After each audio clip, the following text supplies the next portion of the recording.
Bismillahirrahmanirrahim. Tabarakalladzi nazzalal furqana ala 'abdihi liyakuna lil 'alamina nadhira. Allahumma shalli wa sallim ala sayyidina Maulana Muhammad wa ala alihi wa sahbihi asma'in. Nama ba'du. Semua pengurus PBNU yang saya hormati, semua habaib, semua ulama yang saya hormati, wabil khusus Kiai Haji Abdul Manan, Ketua Lembaga Dakwah PBNU, yang meskipun mondoknya hanya 3 bulan ini sebetulnya problem, sehingga saya kesini ini sebetulnya tidak pernah merasa ibadah. Ini bukan dakwah, ini show dakwah. Jadi yang namanya dakwah itu ya orang-orang di kampung nggak bisa ngaji diajarin ngaji, seperti saya di Jogja, di Rembang. Kalau ini show dakwah, dan ini ada agak kesalahan karena mondoknya hanya 3 bulan. Jadi tidak bisa bedakan mana dakwah, mana show dakwah. Ini jelas show itu.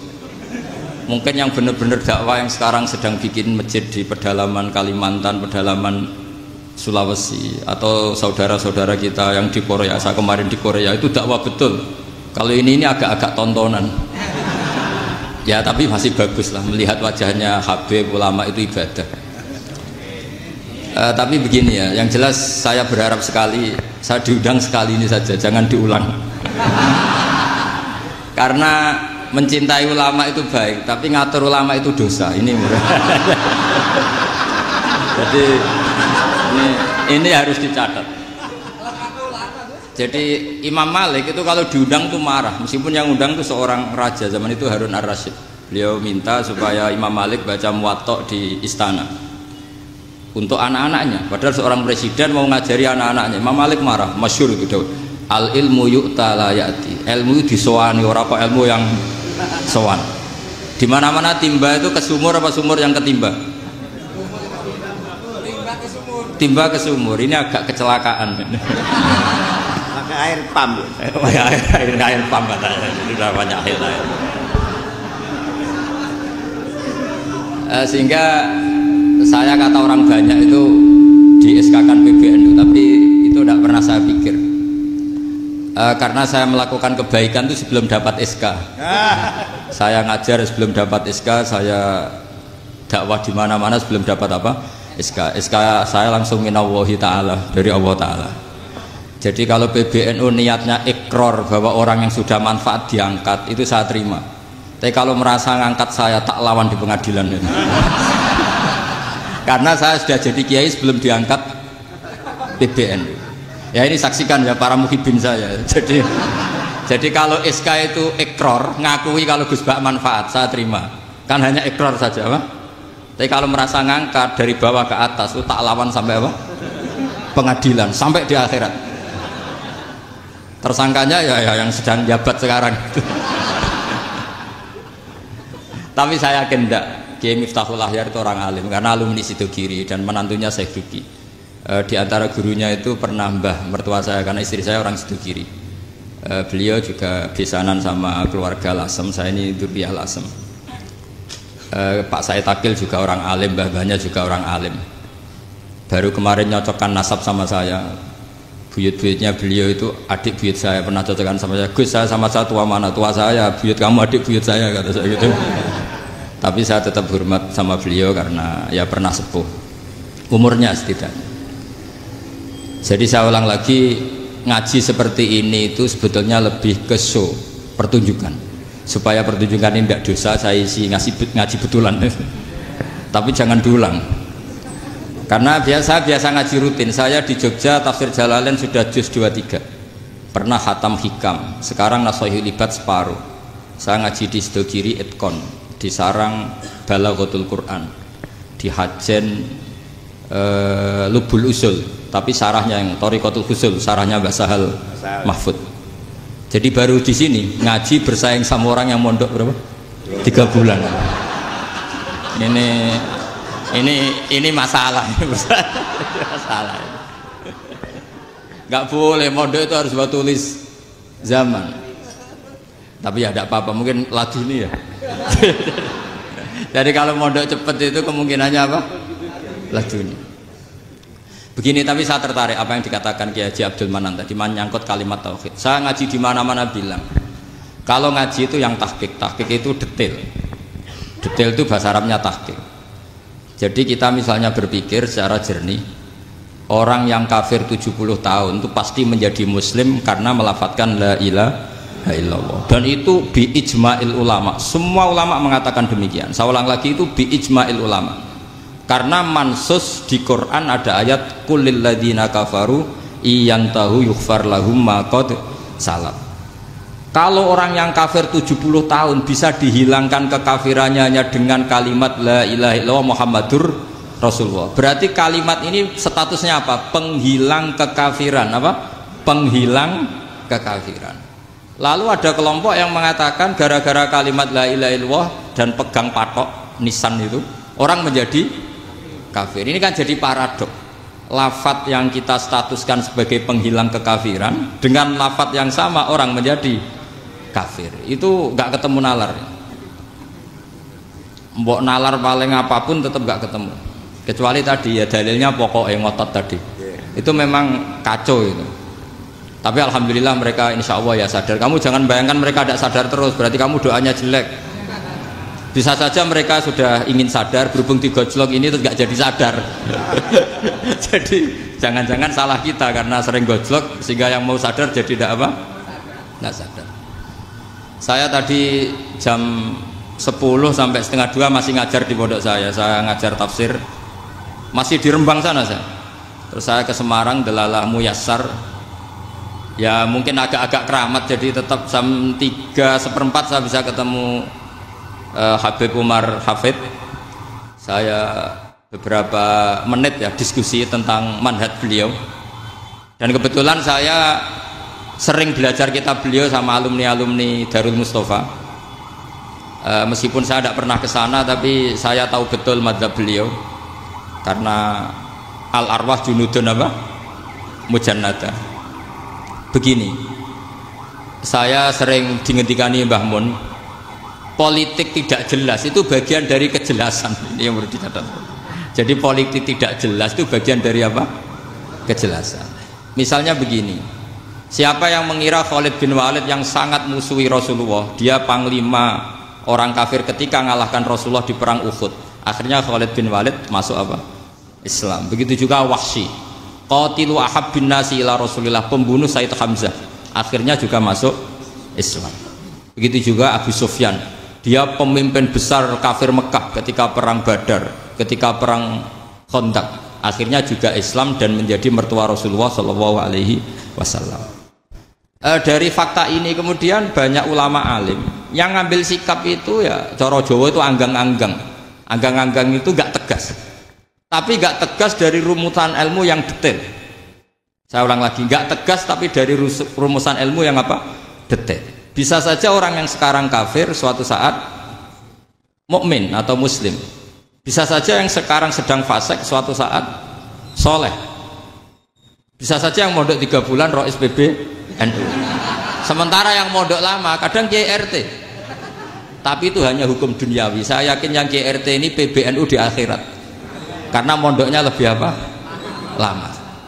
Itu tak jamin. Saya juga berencana mimpin NU di akhirat saja, bukan di dunia. Makanya saya mohon SK itu berakhir muktamar mendatang. Karena saya sudah kiai sebelum diangkat. Makanya saya ulang-ulang, kalau pengangkatan itu niatnya ikror, saya terima. Tapi kalau niatnya ngangkat, tak gugat di pengadilan. Ini tidak guyon, ini betulan itu. Ya tapi ini hanya guyon saja. Nah ini penting saya utarakan teori ngaji ya. Ini saya bacakan naskah asli Sayyid Umar Hafid supaya Anda dapat barokah beliau. Karena beliau selain alim allamah, muridnya Habib Salim, juga beliau pernah ngaji kutub Sayyid Abdul Qadir Segaf di Jeddah. Juga beliau sering istifadah di beberapa kiai. Ini saya baca teks Arabnya kemudian saya terjemah. Bagi yang tidak setuju pemaknanya bisa gugat, karena saya baca Arabnya. Yang nggak setuju pemaknanya bisa gugat, tapi tak jamin kalah karena saya paham betul teksnya maknanya seperti itu.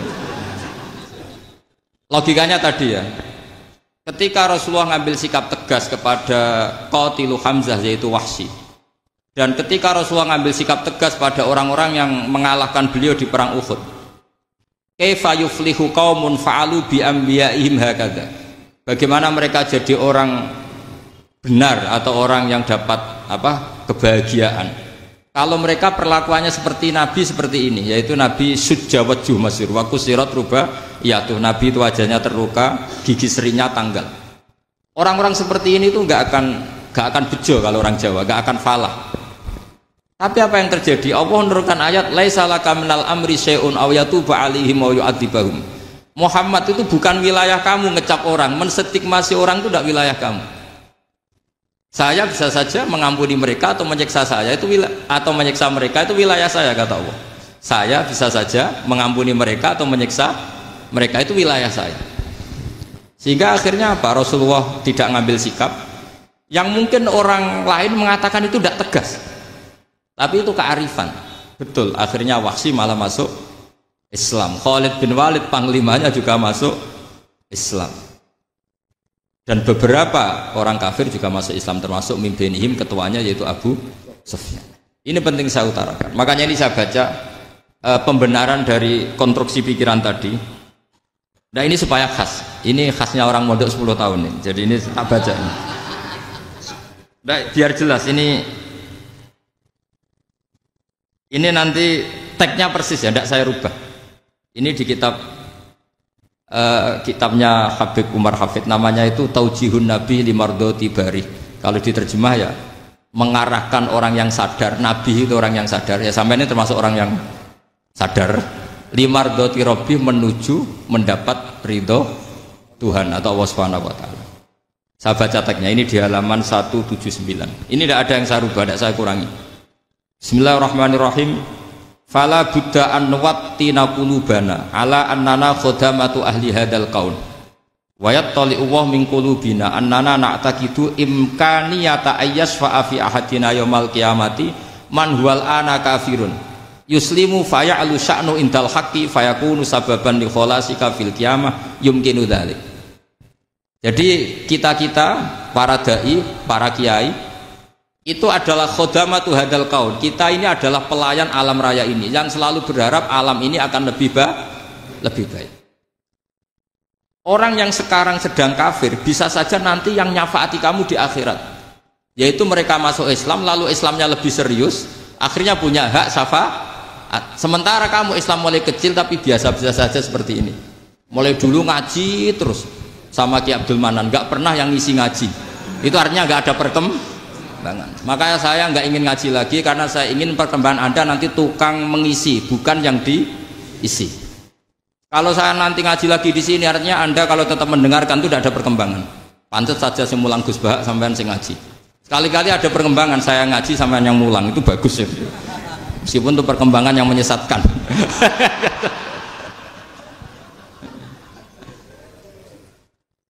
Ini penting saya utarakan. Ini dawuhnya Said Umar ya. Orang yang sekarang sedang kafir bisa saja orang ini nanti nyafaati kamu, yaitu beliau orang ini Islam, kemudian Islamnya serius, maka punya hak syafaat. Sementara kamu Islamnya biasa-biasa saja. Itu masyhur kayak Sayyidina Umar.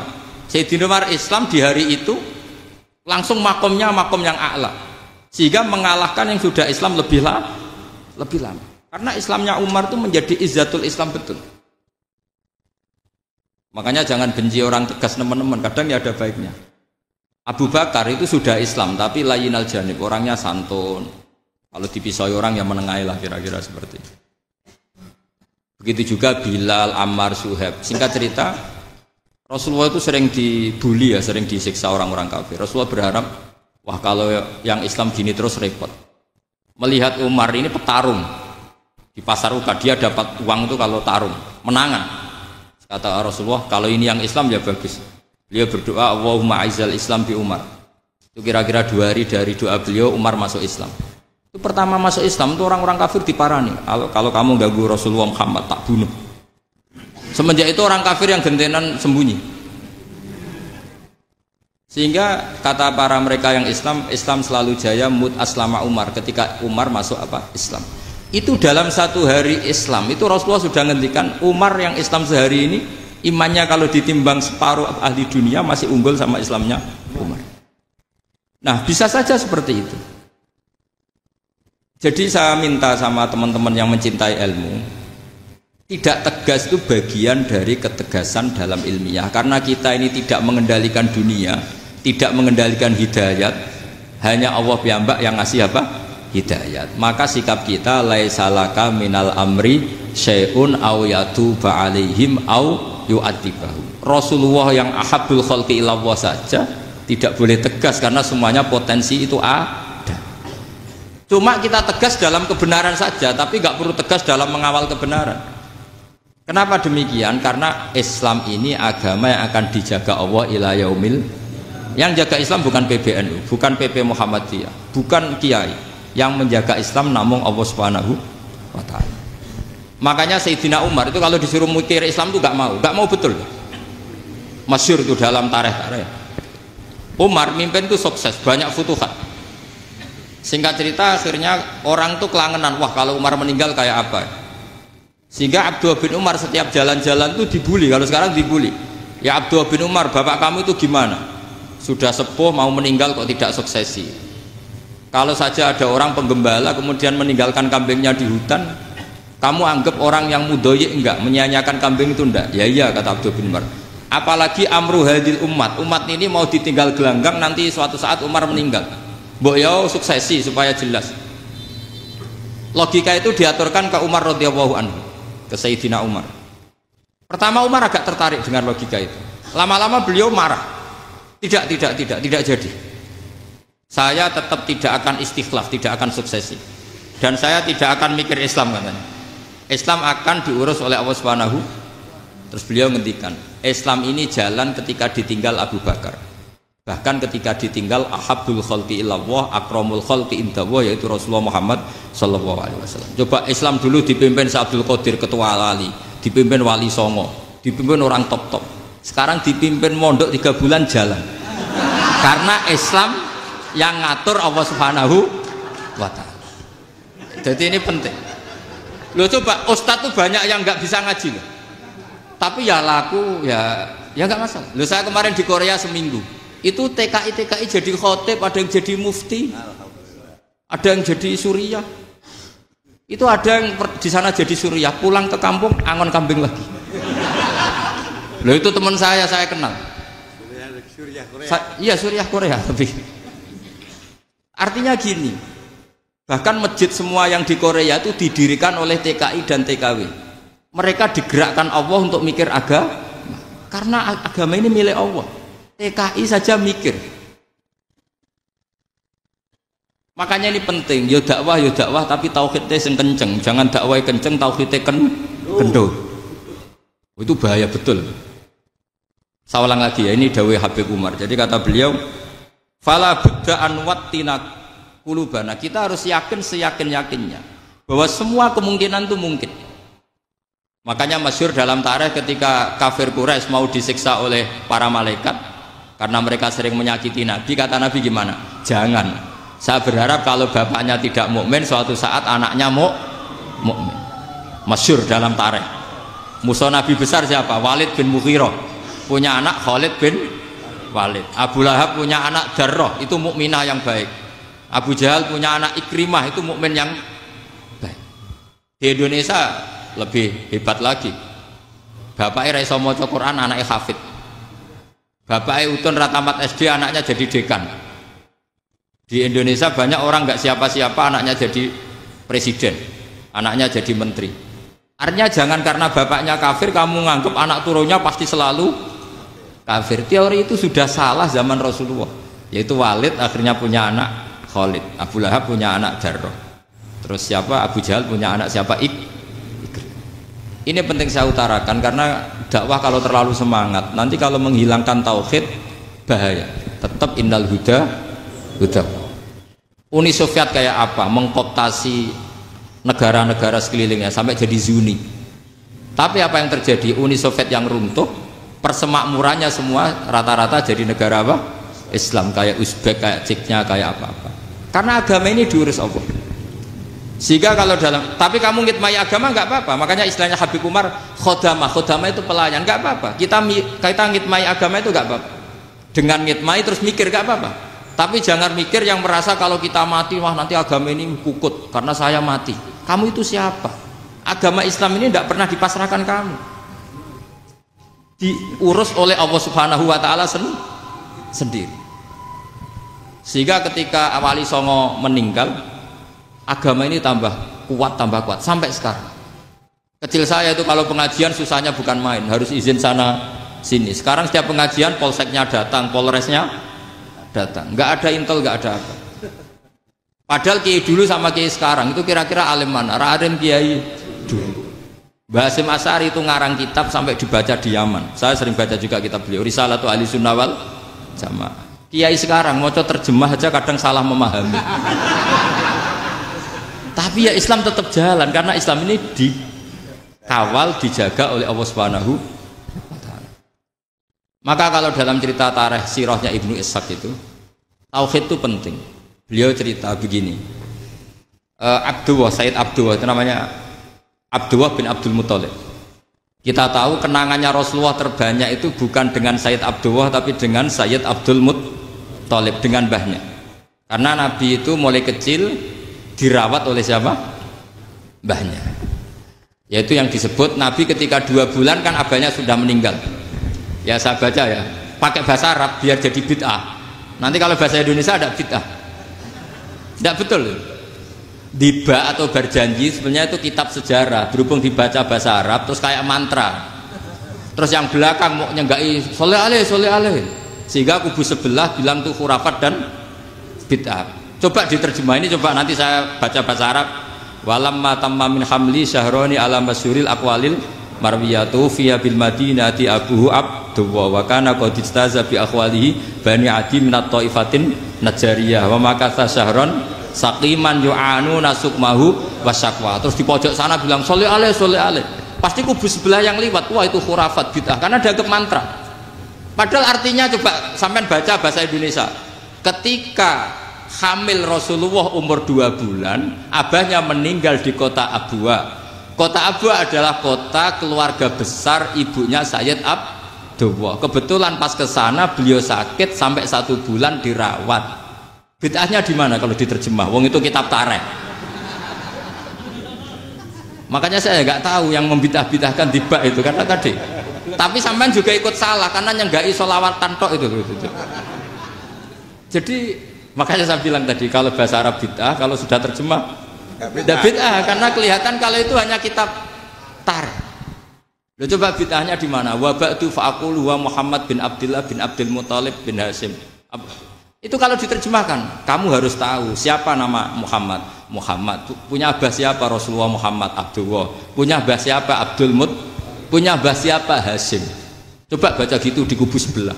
Oh iya gitu. Berhubung kok baca bahasa Arab. Wa ba'du fa'aqulu wa Muhammad bin Abdullah bin Abdul Muthalib bin Jadi itu hanya salah baca saja. Maksudnya salah yang hukumi, bukan salah yang baca, salah yang apa? Hukumi. Sayyid Abdullah ini orang yang tauhidnya sangat kuat. Sayyid Abdul Muthalib lebih kuat lagi. Saya cerita sedikit betapa pentingnya tauhid. Ketika pasukan Abraha bawa pasukan gajah mau menyerang apa? Ka'bah. Itu sebelum menyerang itu semua aset-aset milik orang kafir Quraisy, milik orang Quraisy itu ditawan, diambil, termasuk milik Sayyid Abdul Muthalib, milik Abdul Muthalib. Terus ketika mau masuk Ka'bah, mau masuk Mekah, kata Abraha, man sayyidu hadal wadi, siapa yang kamu tuakan, yang kamu pertuan di sini? Oh, Abdul Muthalib. Abdul Muthalib itu dipanggil, itu auranya luar biasa. Abraha yang di tempat perkemahannya itu harus duduk di atas karena dia raja, itu duduk di atas gak berani, saking wibawanya Abdul Muthalib, ini mbahnya Rasulullah. Akhirnya Abraha bilang gini, saya duduk di bawah tidak mungkin karena saya raja, kamu duduk jejer saya tidak mungkin karena nanti umat saya kecewa karena raja kok disaingin gitu. Ya sudah, santai berdiri-diri kita ngomong. Akhirnya Sayyid Abdul Muthalib tadi diomongin gini, saya itu tidak ingin merusak orang-orang Mekah, orang-orang Quraisy. Saya hanya kecewa punya tempat ibadah dikencingi, diberakin sehingga saya mau merubuhkan Ka'bah. Tapi dengan damai, nggak ada perang. Apa jawabnya Abdul Muthalib? Lucu. Nggak apa-apa, Ka'bah kamu robohkan silakan, nggak apa-apa. Yang penting unta saya yang kamu sita kembalikan. Harta saya yang 100 unta kamu sita kamu kembalikan. Itu Abraha kagetnya bukan main. Kaget karena kamu itu pemimpin apa? Tadi saya hormat kamu karena kamu tak anggap orang hebat. Hadhil Ka'bah dinu abaika. Ini Ka'bah itu agama kamu. Pas saya hancurkan kok kamu tenang-tenang saja. Padahal pas mau saya hancurkan kamu tenang-tenang saja, malah tanya unta kamu itu gimana? Apa jawabnya Abdul Muthalib? Inna lihadzal baiti rabban hamahu. Sebab Ka'bah itu ada yang punya dan pasti akan melindungi Ka'bah.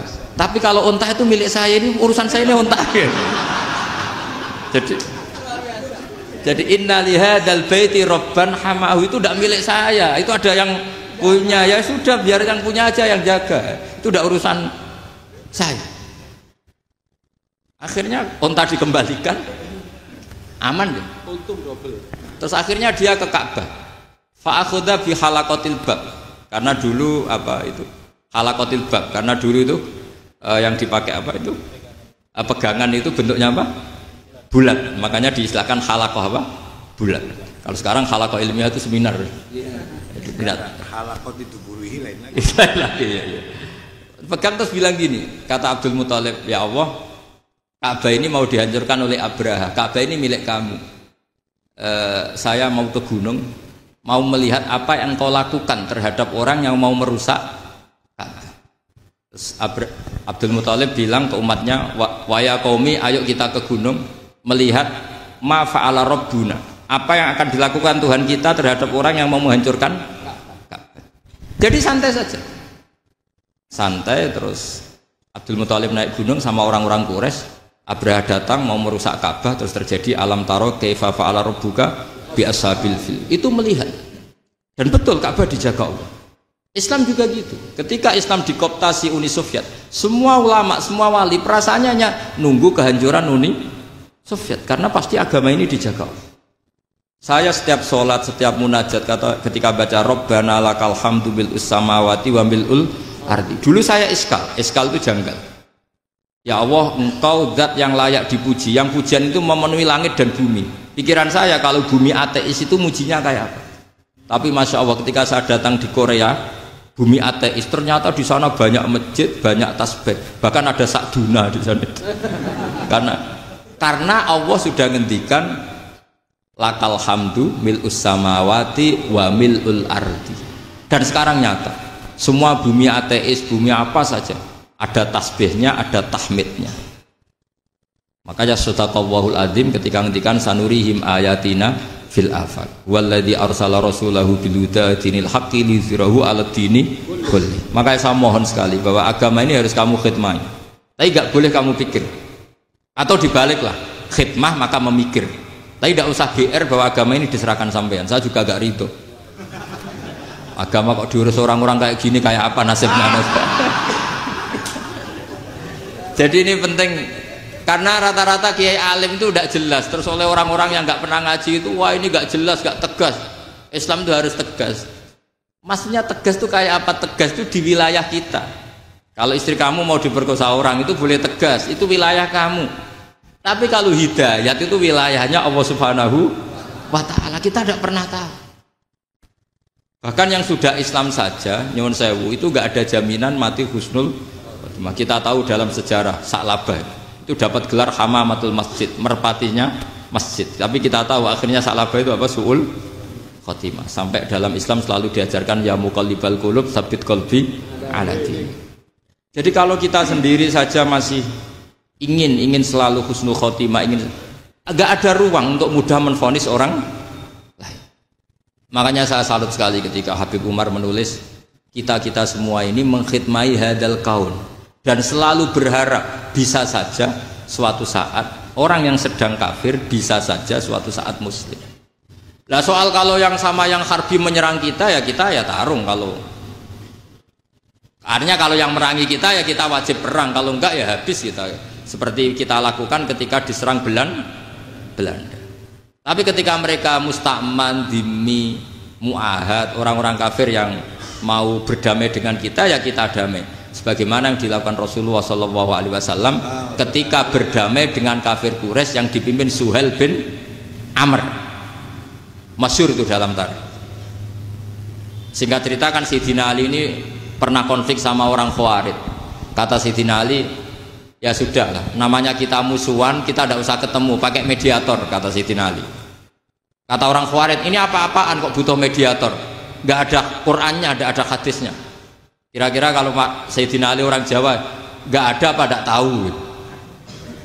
Walhasil Sayyidina Ali akhirnya baca ayat, wa in khiftum shiqaqa bainihima fab'atsu hakaman min ahli wa hakaman min ahliya. Jika suami istri tengah konflik, maka yang keluarga suami kirim mediator, yang keluarga perempuan juga kirim. Terus kata Sayyidina Ali, wa amru ummati Muhammad a'dhamu min amri rajulin wa imra'atin. Kalau suami istri saja ketika konflik butuh mediator, apalagi ini kelompok besar pasti lebih butuh mediator. Akhirnya lalu mediatornya siapa? Kata Sayyidina Ali, ya siapa saja yang penting baik. Ditunjuk seseorang, diprotes sama orang Khawarij, ini orang nggak kredibel. Oh, terus Sayyidina Ali marah-marah.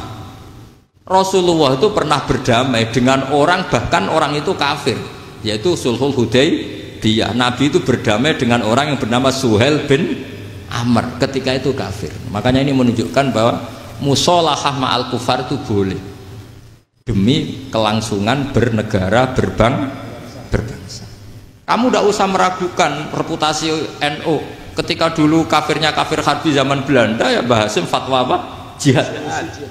Jadi jangan kira tidak tegas. Kita tegas sekali, justru kita yang punya masa lalu tegas. Tapi kepada siapa dan dalam konteks apa? Paham ya? Terus ini penting sekali untuk dijernihkan. Ini saya baca berikutnya nanti, tidak supaya tahqiq. Saya syukur sekali, saya tadi sekaligus minta ijazah sama Habib Umar, dan memang saya ngaji ini lama sama teman-teman alumni Yaman, cuma belum pernah ketemu mu'alifnya. Tadi saya ketemu minta ijazah itu dan beliau senang sekali, bahkan sempat bikin tulisan di kitab saya ini. Sama tidak perlu baca, karena kalau bisa ya biasa, kalau tidak bisa malu ya sudah, tidak usah baca.